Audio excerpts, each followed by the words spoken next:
السلام علیکم ورحمۃ اللہ وبرکاتہ۔ آج ہم حدیث لائیں صحیح بخاری کی 5787۔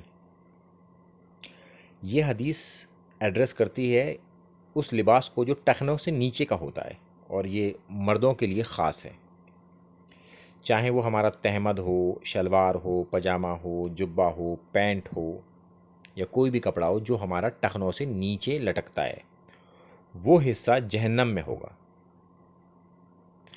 یہ حدیث اس وجہ سے بہت خطرناک ہو جاتی ہے اور لمحہ فکریہ ہے ہم سب کے لیے، اس میں کہنے والا بھی شامل ہے کہ اب ہم اپنے کپڑوں کو اس طرح سے پہنے کہ وہ ٹخنوں سے اوپر رہیں، نیچے نہ رہیں۔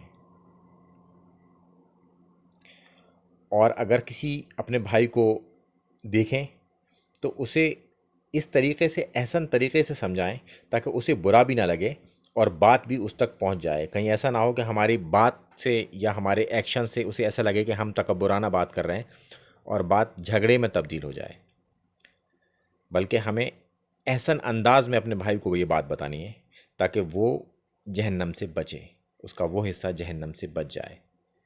ہمیں ہر بھائی کو جہنم سے دور رکھنا ہے اور صحیح دین آگے تک پہنچانا ہے۔ اس جے پی جی میں نیچے کچھ فوٹوگرافز دے رکھے ہیں، یہ آپ دیکھیں کہ بالکل ٹخنوں سے نیچے چیزیں جا رہی ہیں، تو اس سے بچیں اور کوشش کریں کہ اپنے بھائیوں تک صحیح بات پہنچائیں۔ السلام علیکم ورحمۃ اللہ وبرکاتہ۔